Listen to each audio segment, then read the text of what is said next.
Welcome back. An Ahmedabad-based waste consultant will be testing the soil samples at Sonsador garbage dumping site to carry out tests for presence of heavy metals.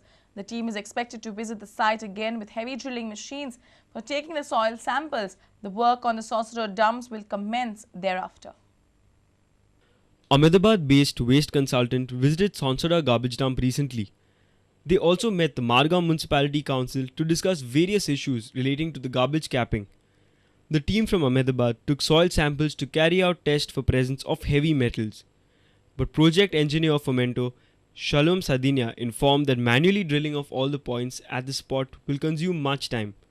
Hey manual drilling जे आसा आनी 12 sampling points आसा जाल्यार भरपूर time लागतलो आनी secondly तुका result मेळपाक भरपूर कठीण कित्याक आमची हिंगा रॉकी सॉयल आसता पूण ते कितें म्हणटा की तांकां ते रिजल्ट मेळ्ळो आसा अहमदाबादान आनी अहमदाबादान जे कन्सल्टंट आसा ते अहमदाबाद बेस्ड म्हणून आनी ते कन्सल्टंट जावन वरी आमी तांकां ते कितें स्टडी करता ते आमी फॉलो करूंक पडटा आमी ते ना म्हणूंक जायना आमी तांकां सजेस्ट करताले की जाता जाल्यार ड्रिलिंग मशीन हाडून बेगीन जातले आनी आमकांय रिजल्ट जाय न्हू कित्याक आमकां ते हे रिजल्टा वावरी आमकां उरलेले स्टेप घेवपाक मेळटा.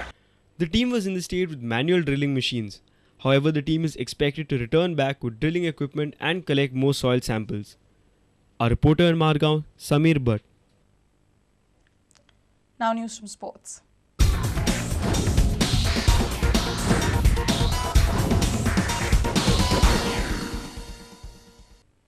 Billiards and Snooker Association of Goa conducted a successful snooker workshop on Sunday at Miramar. Arjuna awardee Devendra Joshi and currently ranked 4th in India, Dhruv Sitwala, was satisfied with the turnout and talent on offer. Dhruv was more taken up with the newcomers, while Devendra imparted some vital tips to the state-level players.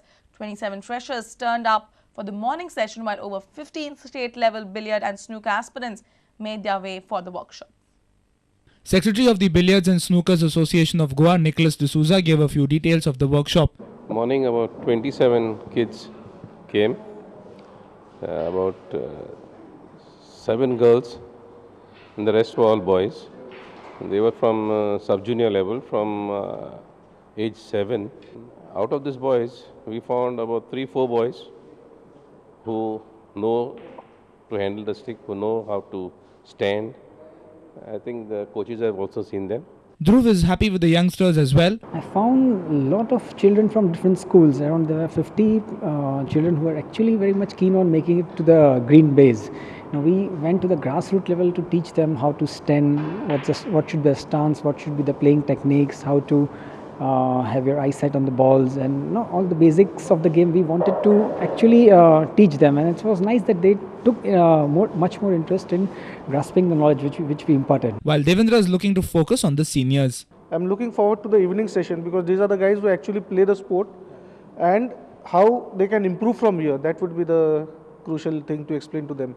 Well, today in this evening session, my main focus will be just to help them with their basics. If they are making any mistakes in their basics, just to correct those basics and give them some exercises where they can improve their consistency in potting. Our sports reporter Nikhil Pereira with video journalist Sushant Pal from Miramar. Goa's Ranji skipper Robin D'Souza is hoping to continue the momentum Goa has gained in the Ranji Trophy. Goa are on the verge of qualifying for the Ranji Trophy plate knockout stage. Goa need one win of the remaining 2 matches that should secure their berth. Robin D'Souza was lauded coach Vivek Kolamkar and has called him a player's coach and one of the best he has played under. This makes Robin's task of captaining the side a far easier job. We caught up with the veteran quick to know how the team has fared under his leadership. Robin claimed his first fifer of his career in Goa's first Ranji match of the season earlier this month. Thereafter, Robin has chipped away at the wickets and has done a fine job of leading the squad as well. In fact, I think one of the best coaches I've come across, Vivek, who's basically a player's coach rather than being a coach in books and, like practical stuff and everything. We sit together, we work things out. There's a lot of strategy planned before in the evenings. Because, we work things out, we know what batsmen, where they are. So that's what his job is. When I go onto the field, I, study all those things. So homework is done there, everything is on the field after that. So that's what actually helped us against JNK and even Assam. Robin has made a few changes to his bowling that has helped his performance. So far happy but not satisfied. I want to do much better, much more better for the team's sake actually. wickets are there to come, but I've changed my strategy. I've become more of an attacking bowler along with Saurabh. We saw you in the Maharashtra match holding the ball in the left hand and running a lot like Zaid Khan, maybe trying for the reverse swing. So these are the new strategies you're talking about. Yeah, I've actually worked on quite a few different kind of deliveries where I can actually fox the batsman, and yeah, I've managed to do that. So I've worked really hard in the off season. Probably won't be with the services of Shadab. Any plans on that front? How you plan? Yeah, it's actually a blow for us because Shadab is a fantastic player. I needed him in the team. But it's a big blow for us. But yeah, I mean, whatever we have, we are brilliant. I'm very happy to have Swapnil back in the squad as well. So we're going to plan things out along with Vivek, and hopefully we could actually do well. I don't think we should hope, but we will actually. From Porvoria, sports reporter Nikhil Pereira with reporter Shamsundar Fatte. And with this, we come to an end of this news bulletin. Keep watching Prudent Media.